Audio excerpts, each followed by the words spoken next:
सभी दर्शकों को सत साहेब नमस्कार, राम राम। हम सब इस पृथ्वी लोक को अपना घर मानकर बैठे हैं और सुख की तलाश में दर दर भटक रहे हैं। सुख की तलाश में दर दर भटक रहे हैं। क्या संभव है कि हम नमक के बोरे में क्या संभव है हम नमक के बोरे में मिश्री का स्वाद ढूंढ रहे हैं। एक कतार भी संभव नहीं है कि नमक के बोरे में मिश्री का स्वाद मिल जाए। ठीक इसी तरह जगत गुरु तत्वदर्शी संत रामपाल जी महाराज इसी ज्ञान को उजागर करते हुए और संत गरीबदास जी महाराज के ज्ञान के आधार पर आज निश्चित करेंगे कि हमें मनुष्य जन्म किस लिए मिला है। सभी शास्त्रों से प्रमाणित करके बताएंगे कि गरीबदास जी महाराज को परमात्मा कैसे मिले और परमात्मा ने हमें क्या ज्ञान दिया कि हमें क्या करना चाहिए इस मनुष्य जन्म में। आइए देखते हैं जगत गुरु तत्वदर्शी संत रामपाल जी महाराज का एक विशेष सत्संग। ध्यान पूर्वक सुनिए। धन्यवाद, नमस्कार, सत्सारी। हम यहाँ पृथ्वी लोक रूपी नमक के बोरे में और हम बूरा का टेस्ट खोज रहे हैं। कभी नहीं हो सकता, कभी नहीं मिल सकता। वो तो वो बूरा की मंडी फेर मिले और वो बोरे मिलने तो वही टेस्ट फिर प्राप्त हो, वो आनंद फिर आवे। उसके लिए परमात्मा आते हैं और महापुरुषों को मिलते हैं। तो क्या बताते हैं? आदरणीय गरीबदास साहिब जी गांव छुडानी जिला झज्जर वाले को मिले भगवान कबीर परमात्मा जी। आदरणीय गरीबदास साहिब जी गांव छुडानी जिला झज्जर हरियाणा प्रांत में एक बहुत बड़े किसान जाट के घर उनका जन्म हुआ था। वैसे आदरणीय गरीबदास साहिब जी का मूल गांव करौथा है,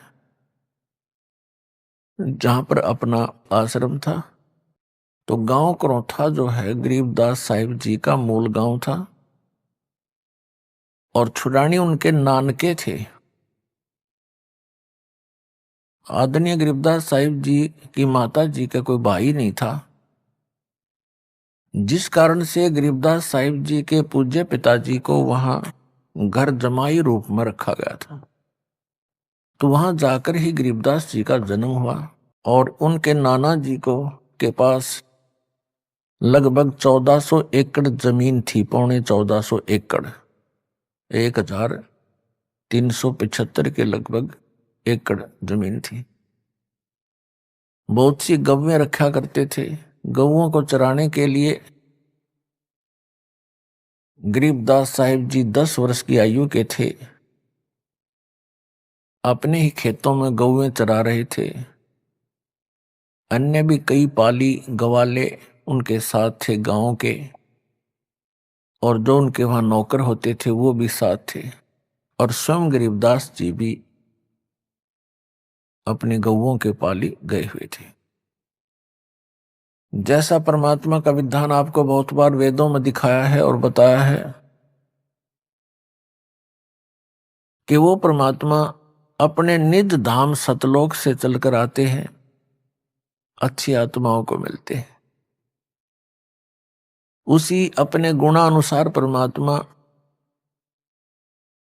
सन 1727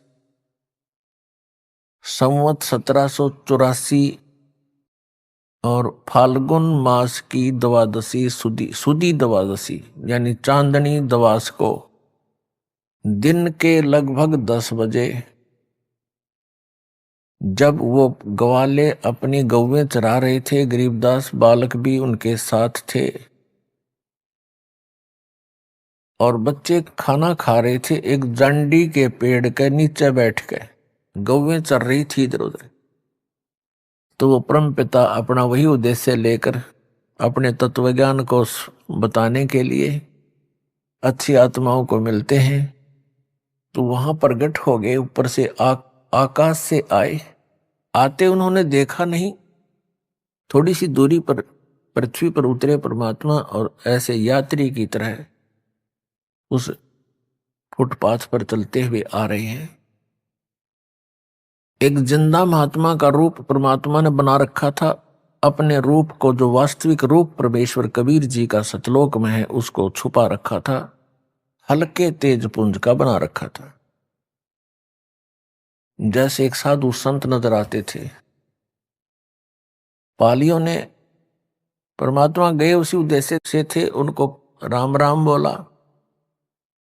सभी ग्वालों ने देखा बाबा जी आए हैं, आओ महाराज भोजन पाओ, भोजन पाओ। परमेश्वर कबीर जी ने कहा कि बच्चों, भोजन तो मैं पा के आया हूं, भोजन करके आया हूं अपने गांव से। बच्चों ने, पालियों ने पूछा, क्योंकि पाली जो ग्वाले थे बड़े भी थे, 50 वर्ष के, 40 वर्ष के, 30 वर्ष के, 20 वर्ष के। सबसे छोटे गरीबदास जी थे 10 वर्ष के। उन्होंने पूछा कि आपका गांव कौन सा है बाबा जी, आप तो साधु संत फकीर हो। तो परमात्मा ने कहा, भाई साधु संत फकीरों का भी गांव तो होता ही है, डेरा तो होता ही है। तो उन्होंने पूछा पालियों ने, आपका डेरा कहाँ है, आपका गांव कहाँ है, उसका नाम क्या है, कितनी दूर है यहां से। तब परमात्मा ने कहा था कि 16 शंख पर हमरा तकिया, हम गगन मंडल के जिंदा, हुक्म हिसाबी हम चल आए, काटन काल का फंदा। हमारा जो गांव है यहां से 16 शंख कोस की दूरी पे है, सतलोक नाम है उसका। तो बच्चों ने कहा, जी खाना खाकर आए हो, अच्छी बात है, लेकिन हम अतिथि को बगैर कुछ आतिथ्य किए, सत्कार किए जाने नहीं देते, हमें पाप लगता है। आप खाना नहीं खाओगे तो दूध तो पीना ही पड़ेगा।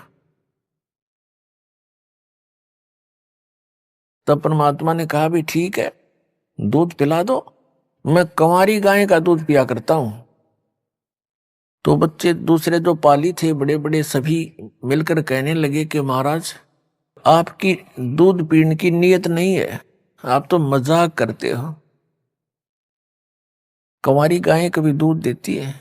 परमात्मा ने कहा, देती है भाई, यदि तुमने दूध पिलाना है तो पिला दो। गरीबदास जी 10 वर्ष के बालक थे, एक बछिया लाए पकड़कर, गले से रस्सी बांध रखी होती है, उससे पकड़कर लाए, देखो महाराज जी, इसको बच्चा भी नहीं है और ये गर्भ भी नहीं धारण किया इसने अभी तक, ये कंवारी गाय है, ये कैसे दूध देगी? परमात्मा ने कहा कि दूध निकालने के लिए कोई स्वच्छ पात्र लाओ, एक मिट्टी का 2, 3, 4, 5 लीटर जिसमें दूध आ जाए, ऐसा पात्र था। वो 2 मांझ के रखा हुआ था उन्होंने, जैसे लस्सी लाते हैं या जल पीने के लिए पात्र रखते हैं। परमात्मा ने कहा कि इसके नीचे रखो, सतन के नीचे रखो। जो ही सतन के नीचे रखा, परमेश्वर कबीर जी ने जिंदा महात्मा के रूप में उस बछिया की कमर पे थपकी लगा दी। सतनों से सतन लंबे लंबे हो गए उस बछिया के, और दूध की धार निकल चली, पात्र भरते ही बंद हो गया।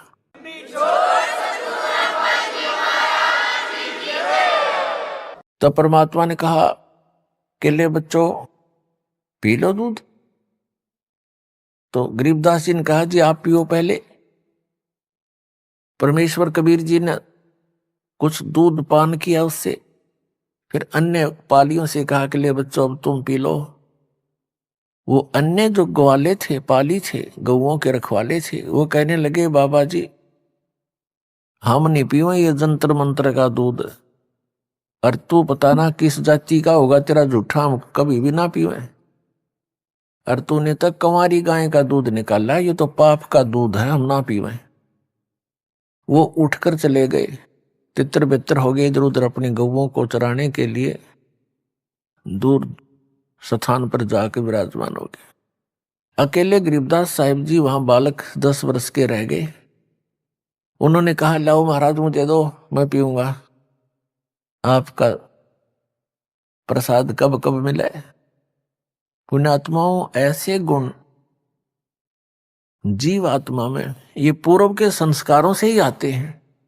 जैसे आप जी हो, आप जी ने ज्ञान सुना किसी टीवी चैनल के माध्यम से या कोई पुस्तक के माध्यम से या किसी भाई बहन के चर्चा सुनी, आप तुरंत लग गए और यहाँ दीक्षा लेने आ गए, दीक्षा ले ली, अपना जीवन सफल बनाने लग गए। तो पिछले संस्कारों से ही इतना शीघ्र ये बात समझ में आता है, और जो कर्महीन होते हैं वो जल्दी से समझ नहीं पाते हैं, उनको कुछ अधिक प्रयत्न करना पड़ेगा, ज्यादा ज्ञान सुनना पड़ता है, वो भी सेट हो जाएंगे, ऐसी कोई बात। तो गरीबदास साहिब जी ने पिया, जितना पी सकते थे बाकी रख दिया। फिर परमात्मा ने उनको ज्ञान देना शुरू किया कि बेटा ये मनुष्य जीवन बार बार नहीं मिलता, और मनुष्य जीवन प्राप्त करके जो भक्ति नहीं करते, नेक्स्ट उनका जीवन जो है, अगला जीवन कुत्ते गधे सुअर की योनियों को प्राप्त होता है, वो शरीर मिलता है। कितने कष्ट होते हैं। अब पिछले संस्कार प्रबल होते हैं जिन पुण्यात्माओं के, उनके हृदय में ये बात घर करती है कि ये शरीर आपका अवश्य जाएगा, ये तो रहेगा ही नहीं। ये तो आप सबको मालूम है, लेकिन हम कैसे अटकल लगाकर जी रहे हैं कि अभी नहीं मरेंगे, क्योंकि अभी आयु मेरी 20 वर्ष की है, किसी की 40 वर्ष की है, किसी की 60 वर्ष की है, किसी की 80 वर्ष की है, किसी की 90 वर्ष की आयु है। वो भी इस अटकल से जी रहा है कि 100 वर्ष तो जी ही जाते हैं और हो सकता है आगे भी बात बनी रहे। ये तो एक तुक्के वाली बात है, लेकिन 100 वर्ष के बाद भी तो शरीर जाएगा ही जाएगा। और आप जी क्या उद्देश्य लेकर रहे हो? कहते हैं बिन उपदेश अचंभ है, क्यों जीवित है प्राण, और भक्ति बिना कहाँ ठोर है, ये नर ना ही पाषाण। परमात्मा ने गरीबदास साहिब जी को बताया, बेटा ये मानव एक बुद्धिमान प्राणी है, और ये जरा सा भी विवेक नहीं करता कि तुम बिन उपदेश अचंभ है, आश्चर्य है कि बिना दीक्षा लिए, बगैर उपदेश लिए, नाम लिए, और ये क्यों, किस आस पर जीवित है, किसको आधार मानकर जिंदा है, किस लिए जी रहे हैं। यदि ये अपने संतान को अपना मानते हैं, यह भी भूल है इसकी, कल मृत्यु हो जाती है, तो आपका कहाँ था? ये झूठा संसारा रे, इनमें कोई नहीं तुम्हारा रे। ये झूठा संसार है, इसमें आपका कोई नहीं है। और यदि आप संपत्ति को अपना मानते हो, सारा जीवन इस संपत्ति के जोड़ने में, बैंक बैलेंस बनाने में और दुनिया में वाह वाह पाने में अनमोल मनुष्य जीवन का नाश कर जाते हो। संपत्ति जोड़ दी, कल को मृत्यु होगी। एक बहुत बड़ा इंडस्ट्रियल था, अपने हेलीकॉप्टर से दूसरी इंडस्ट्री में जा रहा था, वो हेलीकॉप्टर क्रैश हो गया, इंडस्ट्री मर गया, और मर क्यों गदा बनेगा, वह इंडस्ट्री आड़े रहेगी, वह कोई ठीक बना रखी थी, वह के काम आई उस मूर्ख आदमी के। तो इनके विषय में परमात्मा ने कहा है कि जो भक्ति नहीं करते और इसी माया जोड़न में लग रहे हैं, उनके विषय में बताते हैं कि बिन उपदेश अचंभ है, ये क्यों जीवित हैं प्राण, और भक्ति बिना का ठोर है, ये नर ना ही पाषाण। ये मानो नहीं, ये तो पत्थर है, जरा सा विवेक नहीं करते, एक माया के लिए सारा जीवन नष्ट कर देते हैं। उसी की प्राप्ति के लिए 15-20 वर्ष पढ़ते हैं, पढ़कर फिर ऐसे रिश्वतखोरी, ये कर दूं वो कर दूं, तगड़मबाजी, सारा जीवन नाश करके गधा बन के खड़े हो जाते हैं। तो ये कोई तुम्हारा बुद्धि का काम है? बिना अकल के आदमी ऐसा जीवन नाश किया करते हैं जिनको ज्ञान नहीं। इस तत्व ज्ञान के अभाव से हम ऐसे बर्बाद हो रहे थे। तो गरीबदास साहिब जी ने कहा कि भगवान, क्या कोई ऐसा स्थान भी है जहां मृत्यु नहीं होती? हाँ बेटा, परमात्मा ने कहा एक ऐसा स्थान है जहां जहां हम रहते हैं वो इन लोकों से ऊपर है, बहुत दूर, और तुम सभी वहां रहा करते थे पहले। और वहीं चलोगे तो सुख होगा, अन्यथा यहां कोई सुख नाम की चीज नहीं है इस पृथ्वी पर, 21 ब्रह्मांड में नहीं है। अब गरीबदास साहिब जी ने आग्रह किया कि हे भगवान, क्या मुझे वो आपका लोक दिखाओगे? अब बालक ने बालक वाली बातें करनी होती हैं, चरणों में गिर गया। वो तो इसी उद्देश्य थे कि मेरा कोई गवाह बने, मेरा कोई साक्षी बने, और आने वाले समय में मेरे बच्चों को ठोक कर गवाही दे दे कि कबीर इज गॉड, कबीर परमात्मा है। अब गरीबदास जी की आत्मा को परमात्मा लेकर सतलोक में, ऊपर के लोकों में गए। सब ब्रह्मा जी, विष्णु जी, शिव जी के लोक दिखाए, धर्मराज का लोक दिखाया जो सबका लेखा जोखा करता है, सबका अकाउंट रखता है, पाप और पुण्य का, संस्कार का। उसके बाद परमात्मा ने वो स्थान दिखाया जहां पर ये निराकार जिसको कहते हैं ब्रह्म को, ये ब्रह्म दिखाया ब्रह्मलोक के अंदर। और इसके बाद फिर ये परमात्मा जब ऊपर चलते हैं गरीबदास साहिब जी की आत्मा को लेकर के, तो जहां काल के 21 ब्रह्मांडों का अंतिम छोर है, वहां पर इसने एक और गुप्त स्थान बना रखा, काल भगवान ने एक महाब्रह्मांड के इक्विवेलेंट, और उसमें भी नकली सतलोक, अलखलोक, अगमलोक की रचना, अकैलोक की रचनाएं कर रखी है। वहां पर इसने एक तपतशिला बना रखी है। उस तपतशिला के ऊपर 1 लाख मानव शरीरधारी प्राणियों को, यानी उनके सूक्ष्म शरीर को, स्थूल शरीर तो यही रह जाता है। जैसे आपने देखा होगा बादाम का ऊपर एक छिलका होता है, वो छिलका खाने का नहीं होता, उसके अंदर गिरी है खाने की। तो ऐसा ही समझो, इस स्थूल शरीर के अंदर एक सूक्ष्म शरीर है, उसके अंदर जितना भी हम जीवन भर में, सारे जीवन में मनुष्य शरीर के अंदर जो भी खाते पीते हैं, जो व्यसन करते हैं, आप देखते हो कि इस शरीर के अनुकूल नहीं है शराब और ये मांस और तम्बाकू, सुल्फा, बुक्की, यानी ये नशीली वस्तुएं शरीर के अनुकूल नहीं है, और हम फिर भी जबरदस्ती इसमें ठोक रहे हैं। ये मन का टेस्ट है, मन काल भगवान का एजेंट है, उसका सूक्ष्म रूप समझो, और ये व्यसन कराता है। आत्मा नहीं चाहती ये बकवादें करना, तो ये व्यसन किस लिए कराता है? अपना टेस्ट बनाए रखने के लिए। जो ज्यादा व्यसन करते हैं, शराब पीते हैं, मांस खाते हैं, चटपटे आहार करते हैं, सुल्फा, भांग, तम्बाकू पीते हैं, अफीम खाते हैं, इनके अंदर ज्यादा गंध भर जाता है सूक्ष्म शरीर में, और उसको फिर तपतशिला पर डाला जाता है। तपतशिला एक बहुत बड़ी पत्थर की टुकड़ी है, तवे टाइप की, तवा होता है जैसे, बड़ी तई देखी होंगी आपने हलवाइयों के पास, ऐसी कढ़ाई टाइप सी। तो उसमें 1 लाख मानव शरीरधारी प्राणियों के सूक्ष्म शरीर को डाल दिया जाता है, और वो स्वतः प्रज्वलित रहती है, इतनी हीट रहती है उसके अंदर। उसके ऊपर गिरते ही सभी प्राणी जैसे खील भूनते हैं चावलों की, ऐसे चटक मटक करते हैं, चटक पटक के, और वहीं गिरते रहते हैं, बाहर जा नहीं सकते। वहां कुछ ऐसा अट्रैक्शन बना रखा है उसने, वो मरते नहीं प्राणी, पर हाहाकार मच जाती है।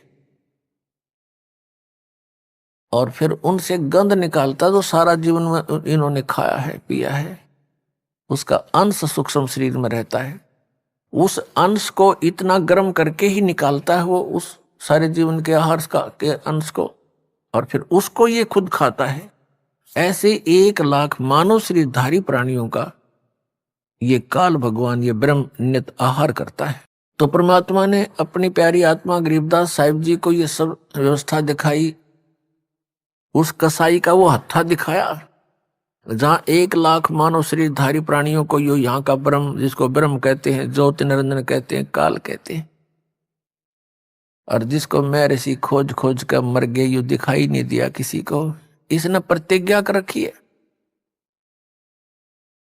कि मैं कभी भी किसी के समक्ष अपने यथार्थ रूप में नहीं आऊंगा। दर्शकों, एक बार फिर से आप लोगों का बहुत बहुत स्वागत है, धन्यवाद। क्या आप वास्तव में अपने वास्तविक घर सतलोक को जाना चाहते हैं? अगर सही है कि आप वास्तव में मोक्ष पाना चाहते हैं, सतलोक जाना चाहते हैं, तो आइए चलते हैं जगत गुरु तत्वदर्शी संत रामपाल जी महाराज शास्त्रों से प्रमाणित करके वो ज्ञान बताएंगे जो आज तक ऋषि मुनि जितने भी हुए हैं आज तक उन लोगों ने जान नहीं पाया कि वास्तव में शास्त्रों में क्या छिपा है। तो आइए चलते हैं संत रामपाल जी महाराज के अमृत ज्ञान की ओर। धन्यवाद। सत्साय। श्रीमद् भगवत गीता का ज्ञान श्री कृष्ण जी में प्रवेश करके इसी काल भगवान ने दिया था। 7वें अध्याय के 24 और 25 श्लोक में कहा कि अर्जुन, ये मेरा विराट रूप है और मैं कभी भी अपने वास्तविक रूप में, काल ने कहा था कि अर्जुन मैं कभी भी अपने वास्तविक रूप में किसी के समक्ष नहीं होता,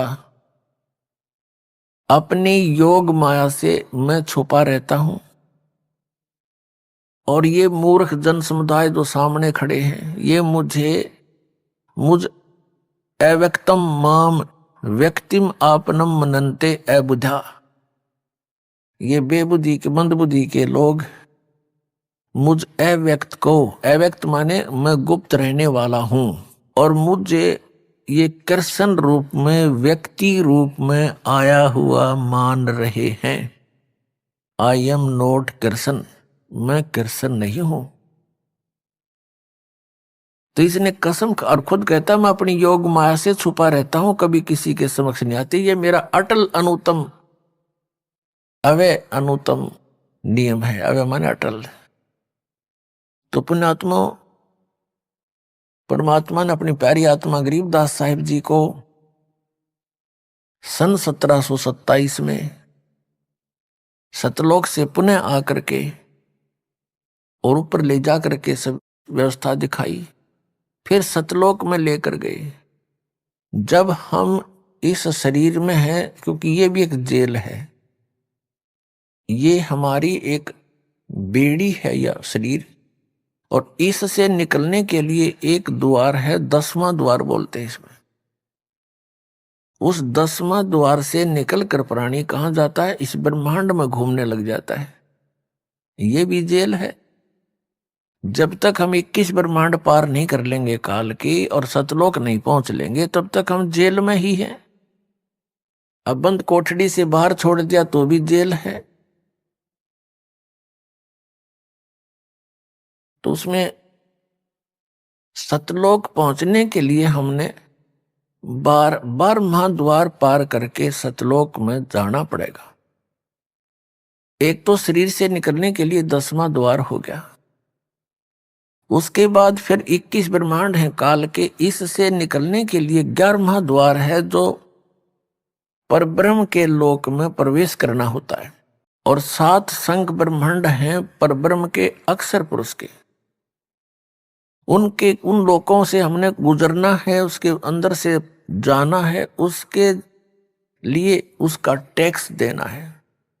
उस मंत्र की कमाई जो हम आपको देते हैं सतनाम के दूसरे मंत्र की, ये वहां देनी पड़ेगी उस अक्षर पुरुष को, वहां काउंट करवा देंगे, वो हमें अपने लोकों से जाने देगा। ये नियम है, फिर वो नहीं रोकता। और फिर हम 12 महाद्वार पर पार करके तब सतलोक में प्रवेश करेंगे। 12 महाद्वार है, 7 संख ब्रह्मांड इस काल के पार करके, और सतलोक में प्रवेश करने का एक द्वार है, वो 12 महाद्वार है, उसको पार करके हम सतलोक पहुंच जाएंगे। गरीबदास साहिब जी को परमात्मा ऐसे सतलोक लेकर गए, इन सभी द्वारों को पार कराते हुए। अब सतलोक में जाके गरीबदास साहिब जी ने क्या देखा कि वहां पर ऐसा ही जीवन है, ऐसी ही सृष्टि है, ऐसे ही मनुष्य हैं, लेकिन वहां पशु पक्षी नहीं है, उनकी आवश्यकता ही नहीं है। तो वहां दूधों के सरोवर भरे हैं, अमृत जल के सरोवर भरे हैं, वहां कोई भी पदार्थ कभी खराब नहीं होता, किसी वस्तु का अभाव नहीं होता। वहां शरीर एक तत्व से बनता है, उसमें वृद्ध अवस्था नहीं होती, रोग नहीं होता, बीपी हाई लो नहीं होता, कोई शुगर की टेंशन नहीं, कोई टेंशन नहीं, कोई शुगर बीमारी नहीं, किसी प्रकार की भी कोई बीमारी उसको रोग नहीं लगता। और ऐसा ही आपका वहां परिवार बनेगा जैसा यहाँ जुड़ते जुड़ते जुड़ते पोता पोती दोता दोती होगी। आप कितना अच्छा लग रहा है आपको, लेकिन ये क्या खाक अच्छा लग रहा है, कल मृत्यु होगी। क्योंकि अच्छा तो लग रहा है, पर इसका हमें यूज तक को नहीं, लाभ तो ना हुआ। कल मृत्यु होगी, वो अच्छा लग रहा था, हमारा रहा नहीं। और फिर गधा बन गया, वहां परिवार बन गया, कुत्ता बन गया, वहां परिवार बन गया, कुतिया बन गई, वहां 20 8 बच्चे जाम दिए। उनमें ममता इतनी है जो अब हम पैदा कर करके इनमें ममता में जकड़े बैठे हैं। तो इस ज्ञान से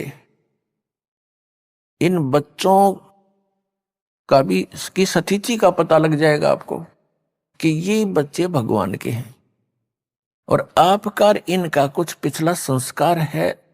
उस संस्कार को पूरा करते ही ये चले जाएंगे, नहीं रुकेंगे। कोई 20 वर्ष में मर जाएगा, कोई 30 वर्ष में, कोई घना मांगता होगा तो 50-40 वर्ष और जी जाएगा, थारे सारे छूछक बात पूरे करवा लेगा। कहने का भाव ये है कि इस व्यवस्था को समझकर आप सतलोक की आशा बनाएं। अभी तक जितने भी ये राधा स्वामी पंथ, जय गुरुदेव पंथ, धन धन सतगुरु पंथ, ठाकुर जी का पंथ और ये जनोद वाले पंथ, ये सारे सतलोक के तो गुण गावे। इनको कह का पता नहीं सतलोक सह के चीज वो खान की है कि पीन की। इन सतनाम नहीं समझ में आया आज तक। वही सतनाम, वही सार नाम, वही सार शब्द, वही सतलोक, वही सचखंड, वही सतपुरुष। इन्हें खा के देखा, सारा जीवन अपना नाश करके करोड़ों जीवों को काल के मुंह में झोंकी गई। अज्ञानी बन के परम धनी शिवदाल जैसे कह का पता नहीं था। बोली आत्माओं को परमात्मा की जरूरत है, इसने न कोई पीछे ला ले लग जाते हैं। क्योंकि आत्मा रह नहीं सकती भगवान बिना। जब से उस सुख को छोड़ कर आई है, इसके अंदर तड़फ विशेष है। उसके लिए कोई पहाड़ों पर भेज देता, वहां चले जाते हैं। कोई गुफाओं में तपस्या करवाता, वहां भी कर लेते हैं। काशी के अंदर गर्दन काटने का व्यवस्था बनवा दी थी, करौंत लगाने लगे थे, वो भी स्वीकार कर लिया हमने। क्योंकि आत्मा उस सुख को जो छोड़ आई, ये फिर से प्राप्त करना चाहती है, पर रास्ता नहीं मिल रहा है इसको। अब परमात्मा कबीर जी ने रास्ता दिया आपको। तो कहने का भाव है, ये जितने भी इस सतलोक की महिमा गाया करते, ये काल के भेजे हुए दूत हैं। ये संत, इन्होंने मिसगाइड कर दिया। उनको मालूम था, काल ने कहा था परमात्मा से, कबीर जी से, कि आप किस लिए आए हो। कबीर साहब जी अपने पुत्र जोगजीत के रूप में आए थे सतलोक से, और वो वहां खड़े हो गए जहां वो तपस्या पर जीव भून रहा था। तो सभी जीवों को पहले तो बहुत ज्यादा जलन थी अग्नि की, फिर मालिक के आते ही वो निष्क्रिय होगी।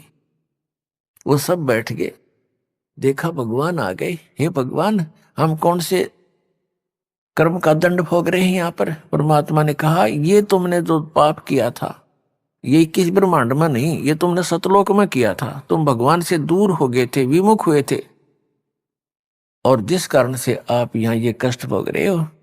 और जिसको तुम भगवान मानकर पूजा करते हो, वो काल है, वो ज्योत निरंजन है। जिसको तुम ब्रह्म कहते हो, वो तुम्हें खाता है, उसके लिए तुम्हें यहां भून रहा है। इतना कुछ मालिक ने बताया था, तभी वो काल आ गया वहां पर खाने के लिए। तो परमात्मा ने कहा कि जिसको तुम निराकार कहा करते, देखो वो आ रहा है, वो देखो वो आ रहा है, देखो सामने। जब पर सभी वो प्राणियों ने देखा कि ओ हो, ये तो भाई सचमुच भयंकर रूप है उसका। लंबे दांत, ऊंचा माथा और पीछे लंबे लंबे बाल। तब परमात्मा ने कहा, ये हो तुम्हारा ब्रह्म, जिसका तुम ब्रह्म ब्रह्म करके और पूजा किया करते थे। तुम सांप को दूध पिलाया करते थे। सभी प्राणियों ने कहा कि हे भगवान, हमें इससे बचा लो। तब परमात्मा ने कहा, ऐसे नहीं बचाया जा सकता। जब तुम जाए धरो जग नर देहा, तब तुम करना मम सत शब्द स्नेहा। जब तुम्हें मानव शरीर प्राप्त हो, नीचे के लोकों में, और वहां मेरा संत, मेरा दास इस सतनाम का गुणगान कर रहा हो, सच्चे नाम के विषय में जानकारी दे रहा हो, तत्व ज्ञान बता रहा हो, उससे सतनाम प्राप्त करना और फिर मैं तुम्हें वापस ला सकता हूं। सारी सृष्टि रचना सुनाई। तब उन्होंने कहा था कि सभी ने कहा था भगवान अब क्या हम मनुष्य जीवन प्राप्त हुआ तो हम बोलेंगे नहीं, हम खोजेंगे उस संत को, आपके दास को, और उपदेश लेकर कल्याण कराएंगे। तो पुण्यात्मा उसी समय काल आया। उसने कहा कि जोगजीत तू यहाँ किस लिए आया? कोई पिताजी का संदेश लाया है, क्योंकि परमात्मा ने अपने आप को छुपा के वहां खड़ा कर रखा था अपने पुत्र के रूप में। इस काल का भाई है जोगजीत, ये भी काल परमात्मा का पुत्र है, लेकिन ये बागी पुत्र है। तो परमेश्वर ने उसने कहा कि कोई संदेश है तो बता भगवान का, पिताजी का, अन्यथा जोगजीत तू मेरे लोक में आ कैसे गया? वहां से तो तुमने मुझे निकाल दिया था। इस काल ने बहुत गलती की थी वहां पर एक, जिस कारण से इसको भी निष्कासित किया था, और हमने भी गलती की थी, हम भगवान को छोड़कर इसमें आस्था की थी।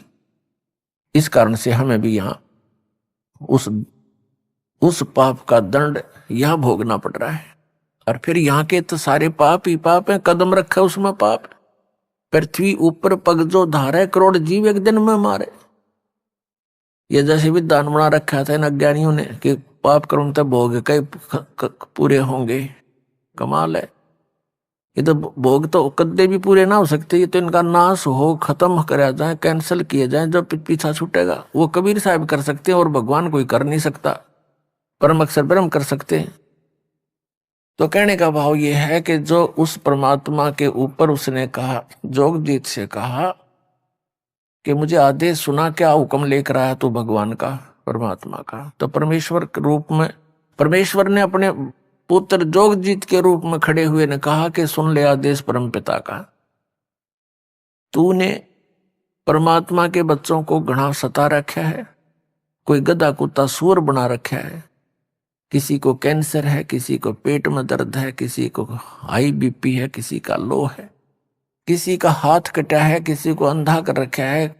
ये कोई जीवन बना दिया। निकम्मे तेरे साथ आ भी गए थे, ऐसा जुल्म किया करते हैं ए धूर्त व्यक्ति। और सुन ले पिताजी का आदेश, परम पिता का आदेश सुन ले। मैं नीचे के लोकों में जाऊंगा और तेरी पोल पाड़ का आऊंगा कि यू भगवान नहीं है, यू काल है। तुम ऐसे गलती से इसके साथ फंस गए हो। तुम्हारा निज स्थान सतलोक है, वहां पर इस विधि से सतनाम से और सारनाम से वापस जाया जाएगा। इस नाम का जाप करने से काल तुम्हारे निकट नहीं आवेगा। मैं सारा ऐसा परमात्मा का वो मंत्र लेकर आया हूं, उस गुप्त नाम को जाकर दूंगा सबको। तेरे सारे जो ना जाल का नाश कर देंगे। अब उसने काल ने सोचा भाई ये तो बहुत बात बिगड़ी। कहने लगा जोगजीत नीचे तो जब जागा ना मैं तुझे जाने दूंगा, तुझे भी मार देता हूं। एकदम झपट्टा मारा परमात्मा को मारने के लिए, अपना छोटा भाई बड़ा भाई समझकर। तब आदरणीय धर्मदास साहिब जी को भी परमात्मा मिले थे, जैसे गरीबदास साहिब जी को मिले थे। धर्मदास साहिब जी को परमात्मा ने बताया था कि धर्मदास जब मेरे साथ मैंने ऐसा कहा तो इस काल भगवान ने, इस ज्योति निरंजन ने, 21 ब्रह्मांड के स्वामी ने मेरे को मारने के लिए उग्र रूप बना के मेरे ऊपर झपट्टा मारना चाहा। धर्मदास जी से परमात्मा कह रहे हैं मैंने सतनाम का नाम सुमरण कर दिया समाज से, और उस सुमरण में इतना बल है धर्मदास। ये भूत प्रेत पितर और ये देवता राक्षस भैरव बैताल और ये काल तक निकट नहीं आ सकता। भैरव बैतालों का तो जिक्र की है। मैंने ऐसा सिमरण कर दिया, एक बार श्वास का लगा रहा, ऐसे गिर गया नीचे जाकर, दूर पड़ा धराम जैसी। और इतना विवश हो गया ये काल धर्मदास, जैसे पक्षी की पांख कट जाती है और पड़ा पड़ा तड़पता है, उड़ उसका और कोई विकल्प नहीं, उड़ नहीं सकता वो। ऐसी स्थिति होगी, इस नाम में इतनी ताकत है। और फिर जब इसने देखा कि इसके पास जबरदस्त मंत्र है, ऐसे तेरी पार बसावेगी नहीं, तेरा बल नहीं चलेगा, तो उसने चापलूसी का सहारा लिया। किसने? इस काल ने। नीचे सरक सरक कर मेरे पैरों में आकर गिर गया, पैर पकड़ दिए और कहा, जोगजीत तू मेरा बड़ा भाई, मैं तेरा छोटा भाई, छोटे तो गलतियां करते हैं और बड़े अक्षमा किया करते हैं, मुझे बालक जानकर माफ कर दो, मैंने आपके साथ दुष्टाई की, मैं मूर्ख हूं, बख्श दो मुझे। तब पैर पकड़ लिए, रोने लग गया। तब परमात्मा ने कहा, धर्मदास जी से बता रहे हैं कि मैंने कहा कि बोल छोड़ दे, फिर माफ कर दिया तेरे को। क्यों छोड़ूं?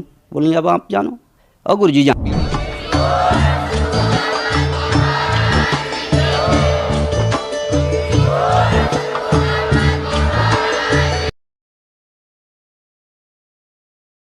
दर्शकों नमस्कार।